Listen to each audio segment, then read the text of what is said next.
महंत राजूदास जी आइए। तो आचार्य राज मिश्रा जी, आप कथावाचक भी हैं और आप ये मानते हैं कि ब्राह्मण ही होना चाहिए। आपका 2 मिनट का समय शुरू होता है। आप अंजना जी, मैं ये मानता हूं कि ब्राह्मण ही होना चाहिए और उसके साथ ब्राह्मण में विशेष होना चाहिए। ध्यान रखिएगा, अगर मैं स्वीकार करने की बात करूंगा तो मैं स्वीकार करता हूं मीरा को, मैं स्वीकार करता हूं कबीर को, मैं स्वीकार करता हूं रैदास को। अगर भाईचारा की बात आएगी, अपनेपन की बात आएगी तो मैं स्वीकार करता हूं और मैं कहता हूं वास्तविकता में यादव और ब्राह्मण की लड़ाई नहीं है। वो ब्राह्मण ही है जो प्रतिदिन भगवान कृष्ण यदुकुल में जन्म लिया उन्होंने, और उनके चरण को धो करके उनके चरणामृत को स्वीकार करता है और लोगों में वितरित करता है। लेकिन भागवत कथा की चर्चा हो रही है, मैं क्या कह रहा हूं वो इंपॉर्टेंट नहीं है, भागवत क्या कह रहा है उसको तो स्वीकार करेंगे। भागवत कहता है कि भागवत कथा का अधिकार ब्राह्मण का है और अन्य जाति का नहीं है, और उसमें से भी ब्राह्मण किस प्रकार का होना चाहिए उसका वर्णन है।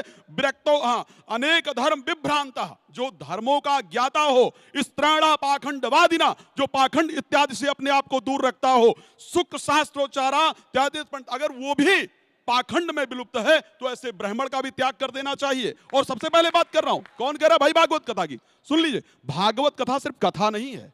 बैठकर प्रवचन आप दे सकते हैं, मोटिवेशनल स्पीकर बन सकते हैं, ज्ञान दे सकते हैं, लेकिन भागवत एक अनुष्ठान होता है जिसमें बाकायदा पितरों का आवाहन किया जाता है, पितरों की मुक्ति के लिए किया जाता है, अपने मोक्ष के लिए भागवत किया जाता है। आप अगर त्रिकाल संध्या नहीं करते हैं, आपका यज्ञोपवीत संस्कार नहीं हुआ है, आप गायत्री का रोज जप नहीं करते हैं, आप किस प्रकार बैठकर भाई वेदी पर भागवत कर लेंगे? जब आप उसका पालन ही नहीं कर रहे हैं, जो धर्म का एक्चुअल प्रक्रिया है धर्म का, उसका पालन तो आप किस प्रकार भागवत कर सकते हैं? बात हो रही थी ब्राह्मण कैसे हो सकता है, ब्राह्मण में कैसे किसी को लाया जा सकता है। यस, ब्राह्मण हो सकता है। गीता में कहा गया है, 28 अध्याय का 42वां श्लोक है, पढ़ लीजिएगा। समोदमस्था शौचम क्षांतिराज में उच्चा ज्ञान विज्ञान मस्तिक्यम ब्रह्म कर्म स्वभावजम। अगर वो इस क्राइटेरिया पर परफेक्ट उतरता है, बाल्यकाल में उसका यज्ञोपवीत संस्कार हुआ है, उसने जाकर के बाकायदा अध्ययन समय किया। समय समाप्त हुआ। बहुत अच्छा। अब देखिए, टेल एंड ऑर्डर में भी इतने अच्छे बैट्समैन आ रहे हैं क्लोजिंग के लिए, तो अब आपने अक्सर इनको देखा होगा, ये अपने फायर ब्रांड अंदाज के लिए जाने जाते हैं। भगवान राम के, हनुमंतगढ़ी के रक्षक की पूजा करने वाले हमारे साथ महंत राजूदास जी हैं। आपका 2 मिनट का समय शुरू होता है अब। पहले तो आप सभी के लिए मंगल कामना, हनुमान जी महाराज की तरफ से खूब आशीर्वाद, खूब स्नेह। जात पात पूछे न कोई, हरि को भजे से हरि का होई। विषय गंभीर है। जिस प्रकार से पूरे देश में एक माहौल क्रिएट किया जा रहा है, हिंदुओं को बांटने की साजिश की जा रही है राजनीतिक दल के लोगों के द्वारा, ये दुर्भाग्यपूर्ण है और इससे सनातन की क्षति हो रही है।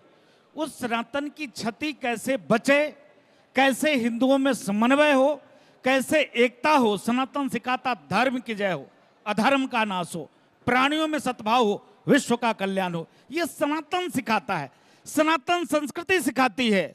आज जिस प्रकार से आपने एक डिबेट रखा है कि कथा सिर्फ ब्राह्मण ही कह सकते हैं, वेद के हिसाब से, शास्त्र के हिसाब से, उपनिषद के हिसाब से ठीक है, लेकिन आज के परिप्रेक्ष्य में धर्म ये कहता है जिसको शास्त्र का अध्ययन कर लिया, जिसके पास बुद्धि है, जिसके पास क्षमता है, जिसके पास वह शक्ति अर्जित करके प्रारब्ध में एक समाज के बीच में उपदेश देने का कार्य कर सकता है, वो हर वर्ग का व्यक्ति कथा कह सकता है। कोई कॉपीराइट नहीं है कि सिर्फ ब्राह्मण ही कहे, सिर्फ ब्राह्मण ही कहे। देखिए, क्योंकि आज पूरे दुनिया में सनातन संस्कृति ही था, आज क्या स्थिति आ गई? धीरे धीरे हम खत्म होने के कगार पे हैं, 9 राज्य में हम अल्पसंख्यक होने के कगार पे हैं।